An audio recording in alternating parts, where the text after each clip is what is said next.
My name is Terri Paddock. I love doing post-show Q&As, and for some reason, Pleasance keeps inviting me to do them, which is rather wonderful. So thank you for joining me. Quick show of hands. Oh yes, here I'm getting into my rhythm now. It's very interesting, much more interesting if you guys ask the questions, if I can see you. But if not, I can keep us going. We've got 20 minutes, so it's going to be quick. But all I ask, don't just shout out the questions. Please, wave, because I can't see you through the fog very well. Wave your hand, raise your hand if you want to ask a question. To get you used to raising your hands, I'm going to start asking you a few questions. Anybody out there on social media? Wave your hands. Social media? Great. Turn your phones on, keep the sound off, take photos, tweet, Instagram, do whatever you like. The company Wildcard Theatre, who have created this incredible production, are on Twitter and Instagram. We're using the hashtag Wildcard Theatre. That's their handle. That's the handle for the Pleasance. So tag them in. If you want to tag me as well, I'll share, and that will be very helpful too for spreading the word about the show. Wonderful. Has anyone seen Shakespeare's The Tempest before tonight? You may, yes. Gosh, a knowledgeable audience. Wonderful. So several hands. Anybody like Shakespeare experts? No? Have you got, who's seen The Tempest? You've all seen it. You're all, you haven't seen it. Okay. You're not missing Who knew of Wildcard Theatre before they come to see this production? Yes, you guys did great. Oh, you've got some fans out here. It's a great audience, isn't it? Okay, wonderful. Who knows they already got a question they want to ask? Okay. Can I borrow your phone? I just realized I have lost my, so I'm going to keep an eye on the time. Wonderful. See, I can do audience interaction too. Wonderful. So, joining me here on the stage, you will recognize three of these gorgeous gentlemen. This is Robert Meteyard, Ben Simon, and Tashinga Bapete, okay? And you don't recognize him, but he's very important. His name is Nick Connaughton, and he is head of theatre here at the Pleasance. So it is because of him that we have seen the show tonight. You're loose and very good. So guys, thank you for joining me. Also, let me tell you, we've got limited time. If I'm missing something really interesting, just steer me in the right direction, okay? Right, Nick, I'm going to start with you. Tell me, how did you and the Pleasance discover Wildcard? What's your history with this company? So Wildcard have been a company we've supported for a very long time. So we did one of Wildcard's earliest shows in our tiny little 50-seat comedy club upstairs about 2.5 years ago. Then also in 2018, actually, was my first year at the Pleasance, we did Wildcard show Electrolyte, which was an absolute smash hit at the Fringe, which we then brought back in 2019. And then James Meteyard, who's the director and adapter of this show, mentioned this crazy idea in about 2020, before the world went the way the world went, which was, I'd love to do a version of The Tempest. Originally, we were going to do it on the roof of a convention centre in Edinburgh during the Fringe, under a sail. Then we were going to do it in an outside venue during the pandemic in the middle of London, and eventually it became quite apparent that actually with the new Pleasance main house we have and the new stage we have, that actually the relationship between Shakespeare's text and the stage could be really well suited by a different relationship between the audience and the stage. So we settled, found some money thanks to our very good sponsors, Arts Council England, Ian McKellen on Stage Fund, Watermill Theatre, Islington Community Foundation, and Cocaine Foundation. Oh, cocaine. Interesting. Not that. It's gig. This is why we do here, all the name checks. And for those who don't know, if you haven't been here before, this is a different configuration from how it used to be pre-pandemic. This cabaret style. If you're watching at home, it's brilliant, and it is perfect for this production. Very good. Now, James Meteyard adapted and directed it. I wouldn't normally do this, but this is James's dad. I just did a Q&A last week with a father and son. Oh wow! But they were acting together, and I've done a few family related discussions, but this is the first time I've done one where it's the father who's being directed by the son. Is that an odd thing? Does that feel odd to be directed by your son? It was great. It was great. It was really honestly good. But I did give me 2 rules right at the start, which was I wasn't to try and direct it myself, and I was to keep quiet. Okay. So I had those 2 rules, and basically it was lovely because you don't usually get to watch your own child, you know, like Alonso says in the play, you know, how strange it is I should ask my child forgiveness, he says at the very end. But I'm not asking forgiveness, but how strange it was that reversal is there.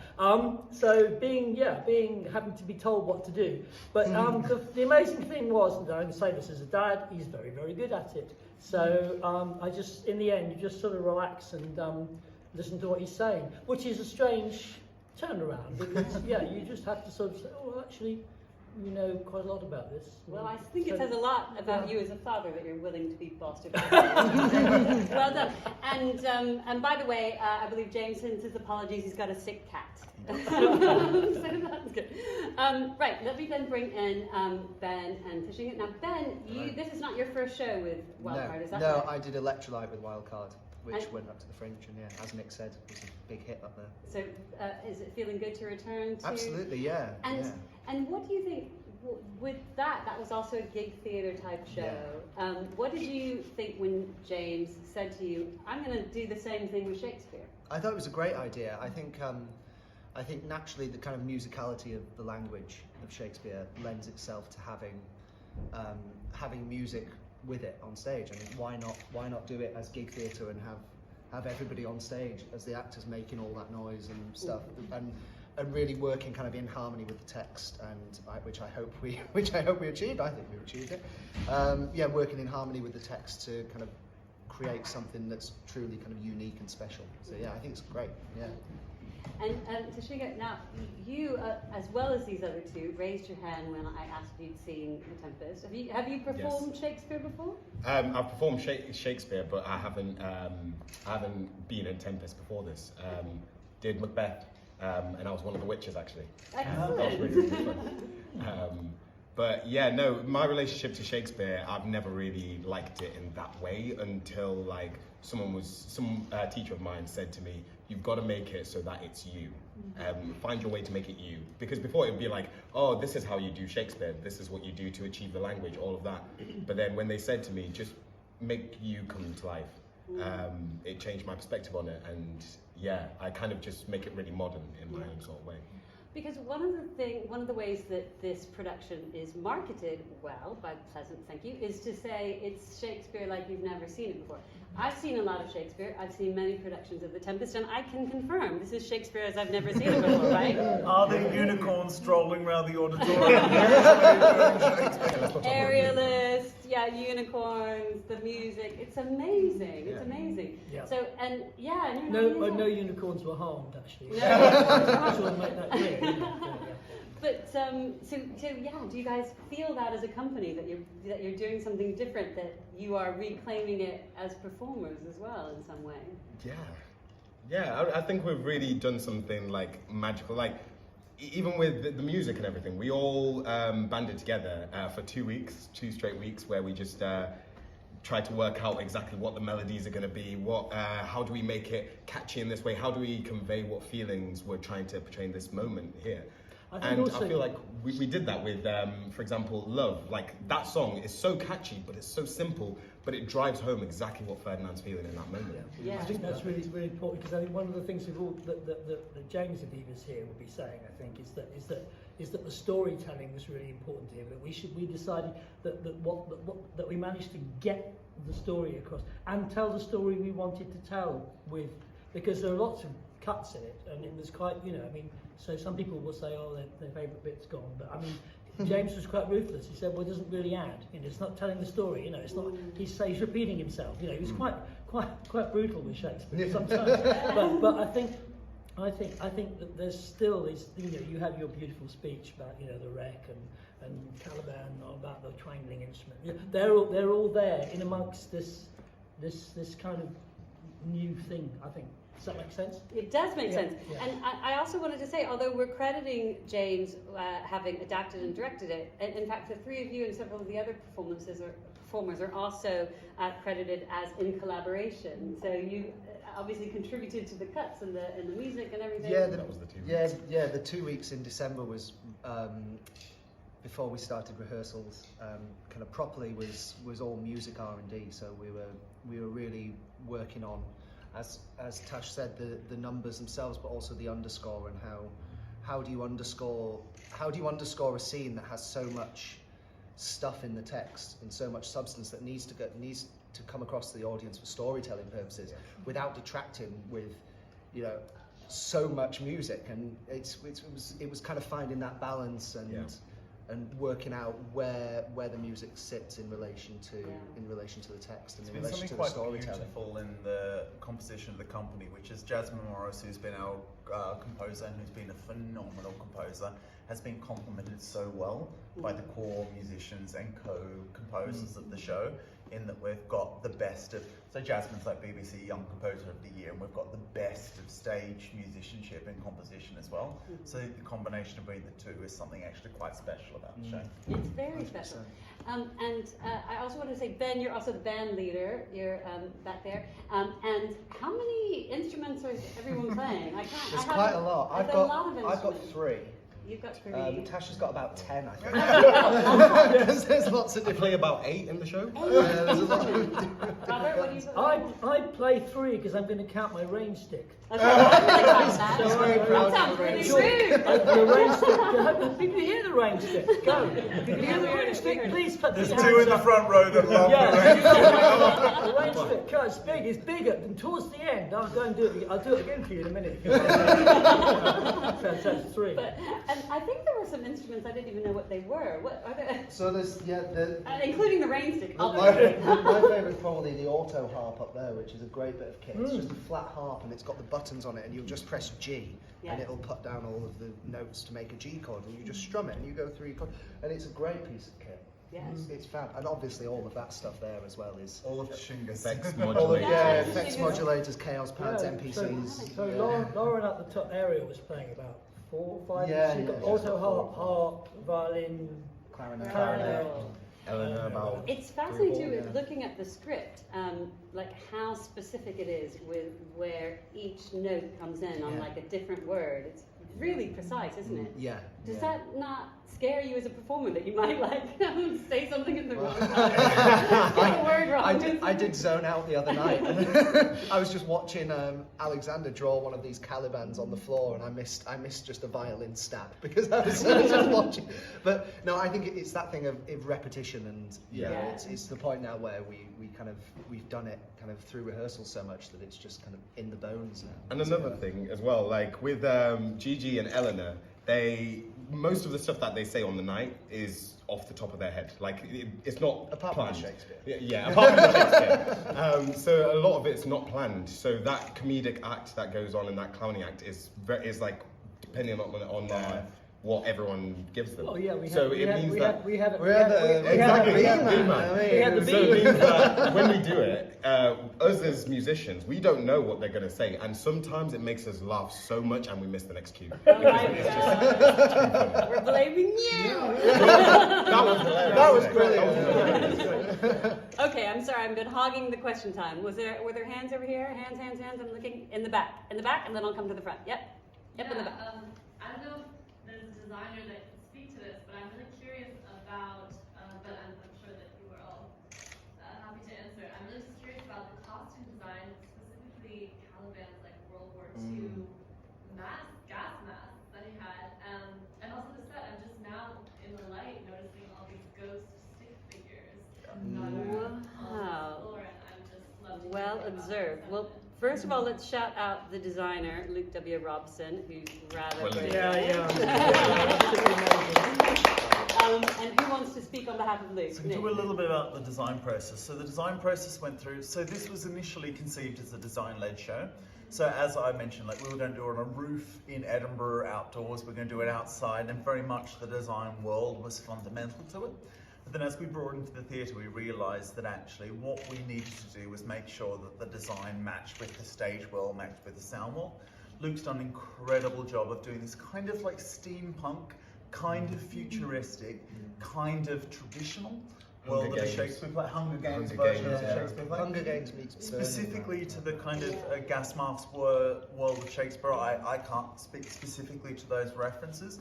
What I think is really interesting is the Caliban marks you can see, which people are probably seeing now that they shouldn't see during a show, but a lot of them are UV paint as well. So a lot of this world was rave culture. So how can we do club culture meet stage culture? So how can you see a bare stage and then at a certain moment, things if you're watching online, they're not going to happen when you get here. They pop up later through the show, and I think that's actually been quite an important component of his design, is what's revealed and what is unrevealed during the show. I wanted to shout out pretty much all of the creators. It's just such an incredible combination of talents. But in particular, I'll also say to the sound, Daniel Balfour, wow, and Callum for making it happen. Yeah, Thank Callum. you. Very, very good. Offie Best Sound Design nominees as of today. Yay! Oh, what are Offie's nominations? Yeah, Offie nominations today for Best Sound Design for this show. Well done, very well done. And question here. Yeah, continuing on the theme of sound, could you tell us a little bit about the songs and like the process for writing them, and also can I listen to them online? I think we need an album protected. We have been saying get Look. a concept album up and running. Can I start? Yeah. You boys, you finish, because you did. These guys did lots of the music. But I will say, on behalf of James, he kind of came in with the lyrics, and he came in with this kind of melody in his head, and then he said, look, he apologised for the fact that he couldn't sing because he's surrounded by really lovely singers, and then he had a go. He had a go. And then pretty much people in the room just sort of went, oh! And I think Tashinga went away and came back the next morning with, oh, yeah, I've got two of them written, you know. Tashinga went away and came back with the sea shanty, and I think let me congratulate you as well. Wasn't? Yes. You did. I mean, you were very instrumental in Love. And Love, the riff. James was like, so I've got this idea, this vibe, and I was like, okay, and then we just kind of went from there. It was Ghostbusters at first, wasn't it? Oh yeah, we ended up the first time we tried to do the Love riff, we were like, yeah, that's great, that's really good, and then we're like, no, that's a Ghostbusters. And we did it the same for another song as well, and then we realised, we were like, oh, this is a really cool key, like we're in C but with an F sharp. No. Nobody's done that before, and then we were like, da da da, we're like, that's The Simpsons. Everything's derivative, don't you know? All art. Sorry, I'm just looking at you, and this is such a silly question, but why do you mask up your beard? Luke, so this is part of Luke's design. Luke really wanted that kind of Hunger Games capital vibe. It's kind of Burning Man meets Mad Max Fury Road. So Luke said, oh, so I want you to really like paint in your beard and have really sharp lines and stuff. Okay. So also it helps because my beard's a bit patchy and rubbish. I was thinking it was tape and you like rip it off. God, no. This also explains the gaps in the beard. Yeah, maybe that's what I should have said. Oh. Okay, one more audience question. Anybody feeling like are you going to go home and think, I think Table here has a question, they just don't know they want to ask it. I think you've sort of answered it, really, through your discussion, but what fascinated me was the process of the creation of this wonderful production and the energy behind it. And I kind of had a vision of you all gathering and going through the script and obviously rehearsing, but through that process, I imagine, came forward the particular deliveries that you chose in the character's portrayal. I'm thinking of the comedic aspect in particular, and the queer element and the kind of celebration of that, anyway, for me, of course, and how you arrive at that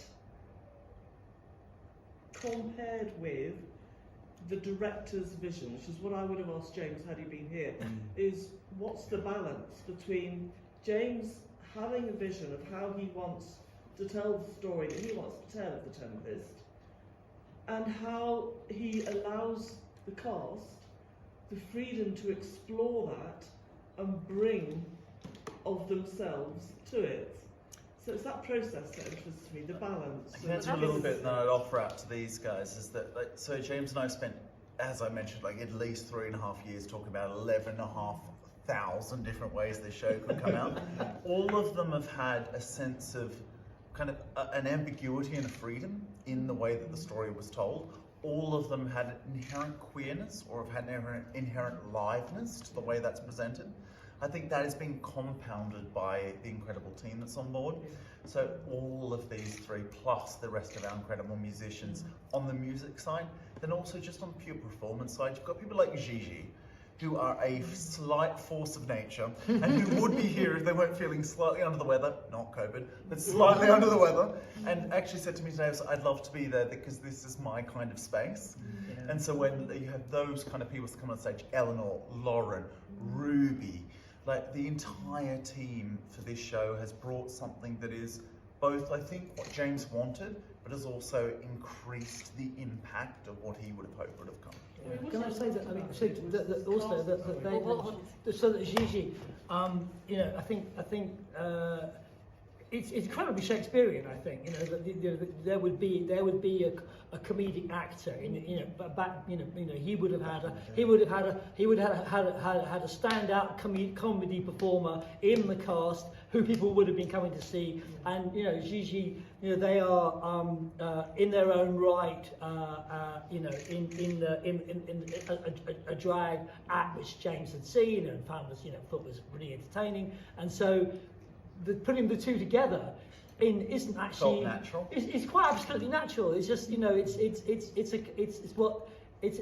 the contemporary equivalent in a way. Yeah, and and so what would be remiss of me not to mention is also Kate, who is our Prospero. Yeah. So Kate is literally one of the top Shakespearean lecturers in the UK, works at the University of Gloucester, and what I think Kate brings is a certain kind of, what Kate wanted to do with this role, correct me if I'm wrong, but from my understanding of kind of the casting process and working with them both was, Kate wanted to bring slightly a broken down Prospero, because we see a Prospero that controls the stage, and the play seems to be, oh, it's Prospero's control.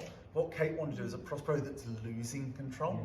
And so you see that through the play. I think that's actually quite a really subtle but quite powerful touch. And I think that's just going on from that. I think that's something that from productions I've seen before has been missed in the past. That Prospero is always shown as this, you know, all-powerful person, whereas actually, if you actually just look at the text and look at what Prospero says in the text, they're constantly kind of forgetting things, and I've forgotten about Caliban, you know, I've forgotten about this. They are they are kind of a kind of broken person who's had this bitterness and this this kind of fire for revenge bubbling inside them so long that it would naturally kind of break you down. And I think it's in the text but often gets missed, and I think that's what Kate's done so well. And also incredible Ariel that falls from the ceiling. Yeah, I mean yes, an Ariel. I just got that. I can't spell it anymore after having typing it on. Well, the person who booked me to do the Q&A is going to be annoyed that I'm overrunning my time. But... You've got at least one more question. Okay, right. Okay. Well, actually, I do. Oh, yeah. Sorry. Yeah. Oh, now suddenly they're all the questions. I warned you.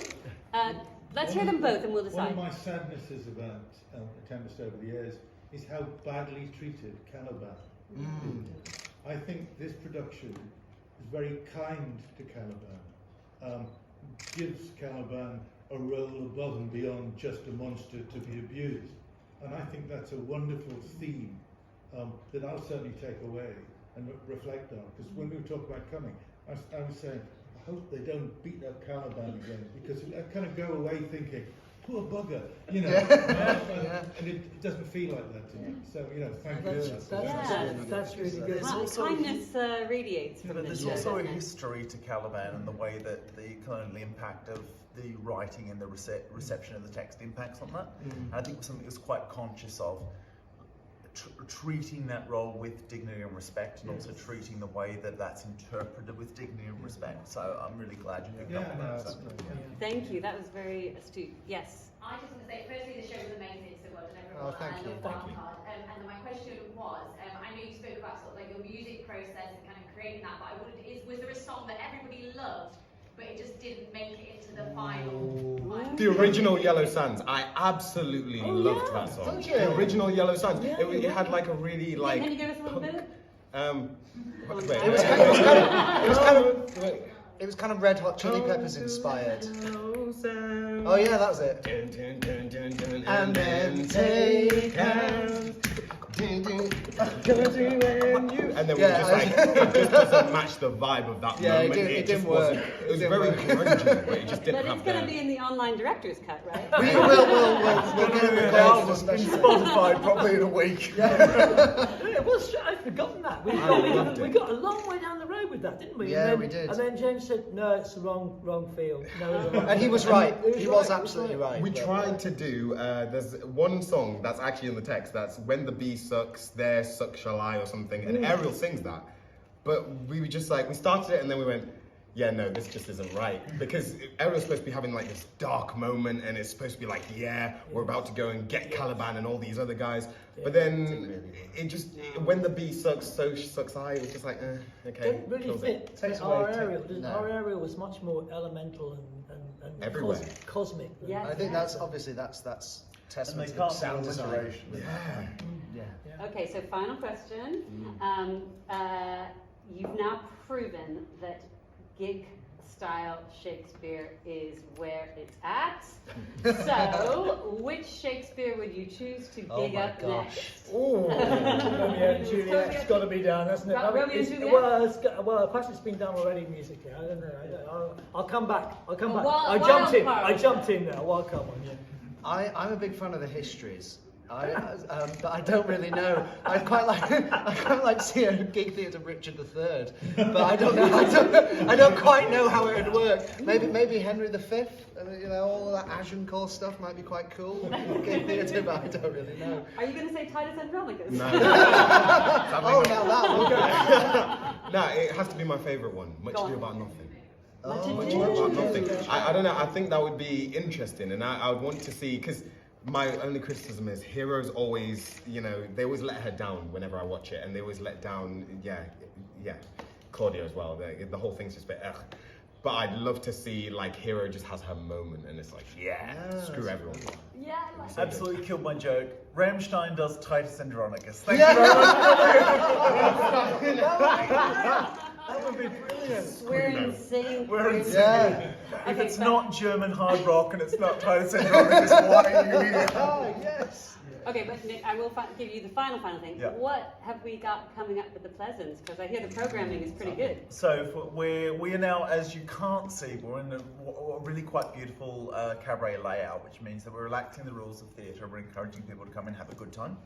So over the next couple of months, we have a combination of comedy, cabaret, live art, and theatre, all on short to medium length runs.